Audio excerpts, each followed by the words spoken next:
Ce projet d'un montant de 100 millions de dollars vise à susciter une prise de conscience, à faciliter un accès à moindre coût et de façon durable à une unité ophtalmologique en Afrique, ainsi qu'à former le personnel.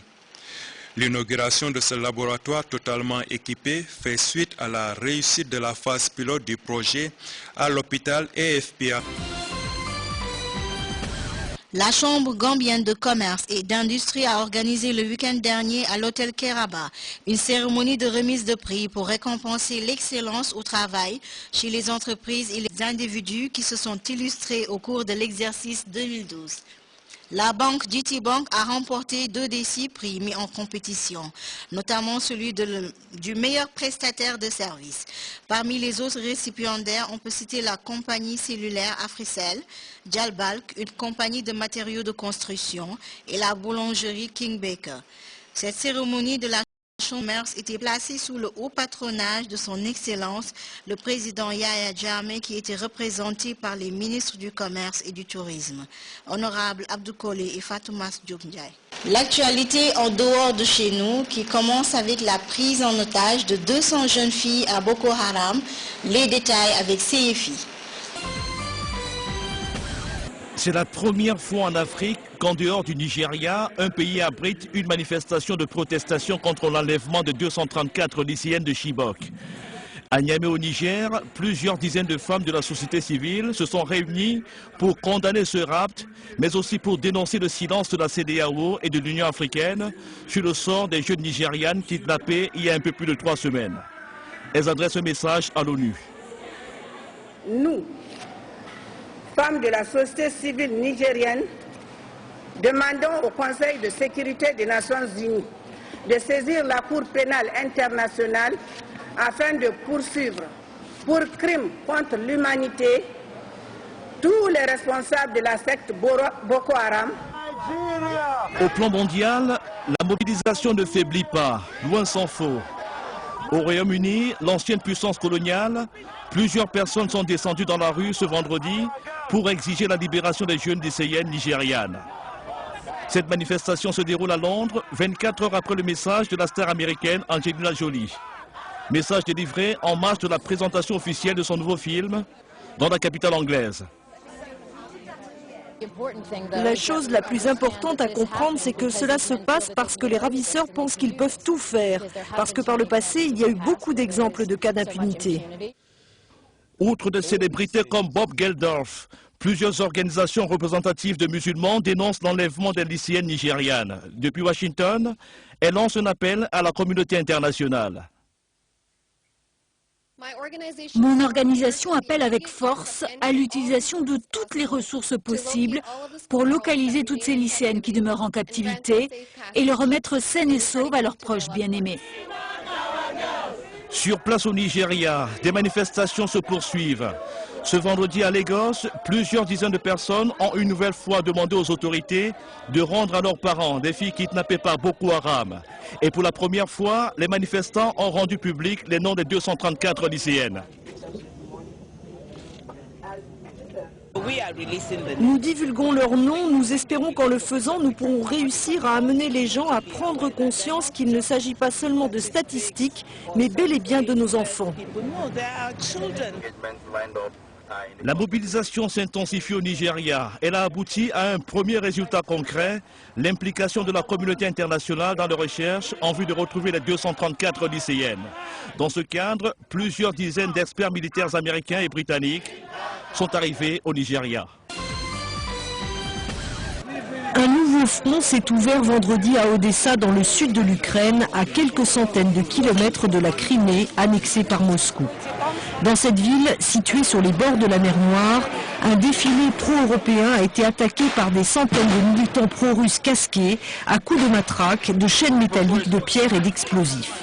Les violences ont fait plusieurs morts et une quinzaine de blessés. Dans la soirée, un incendie s'est déclaré dans la maison des syndicats d'Odessa où s'étaient barricadés les pro-russes.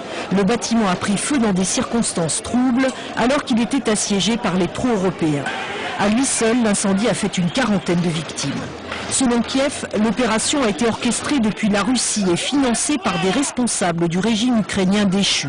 Moscou affirme aujourd'hui avoir perdu son influence sur les séparatistes et n'être plus à même d'apaiser les tensions, estimant que dans un tel contexte, la présidentielle du 25 mai serait absurde.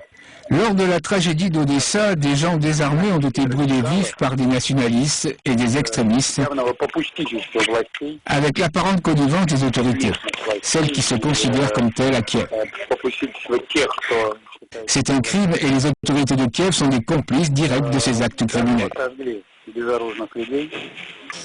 À l'Est, retour au calme samedi matin dans le centre de Slaviansk, au lendemain d'une offensive de l'armée pour tenter de reprendre la zone aux mains des pro-russes qui s'est soldée par une dizaine de morts.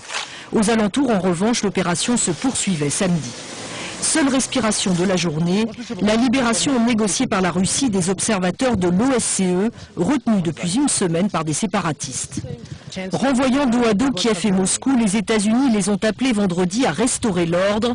Auparavant, Barack Obama et la chancelière allemande s'étaient dit prêts à passer à la phase 3 des sanctions visant des secteurs économiques, tout en se gardant bien d'en préciser les contours.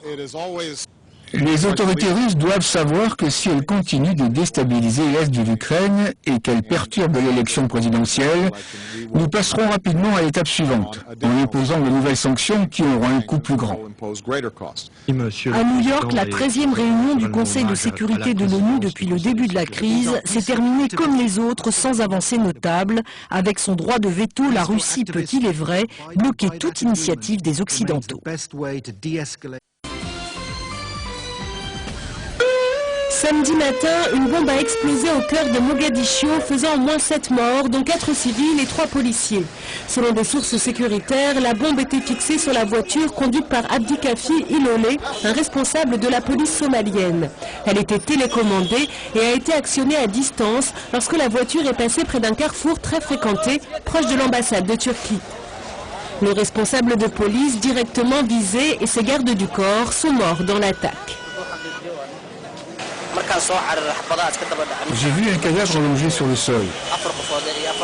Autour de lui, j'ai vu plus de 10 personnes blessées par cette bombe qui visait le policier. L'explosion de samedi n'a pas été revendiquée pour le moment. C'est la dernière d'une série d'attaques revendiquées par les insurgés islamistes Shebab. Affiliés à Al-Qaïda, ils combattent le gouvernement somalien affaibli, financé par la communauté internationale. Ce jeudi, plusieurs centaines de migrants d'Afrique subsaharienne se sont élancés dans le désert pour tenter de franchir la frontière qui sépare le Maroc de l'enclave espagnole de Melilla. 140 d'entre eux ont réussi à passer sur ce petit bout de territoire européen en Afrique du Nord. Des centaines d'autres sont restés bloqués plusieurs heures le long du grillage de 7 mètres qui marque la frontière. Face à la police marocaine, les migrants interrompus dans leur course ont scandé « Liberté » avant d'être finalement arrêtés. Cette année, plus de 1700 personnes ont réussi à franchir la frontière entre le Maroc et l'Espagne, malgré le renforcement des mesures de sécurité. La rubrique santé avec comme thème aujourd'hui les vertus cachées de la banane avec Fatou Sani Sissé. Aujourd'hui, la rubrique santé a choisi de parler d'un fruit spécial, la banane. Ces fruits aident à prévenir l'hypertension et à éviter les maladies cardiaques parce qu'elles contiennent du potassium et du magnésium.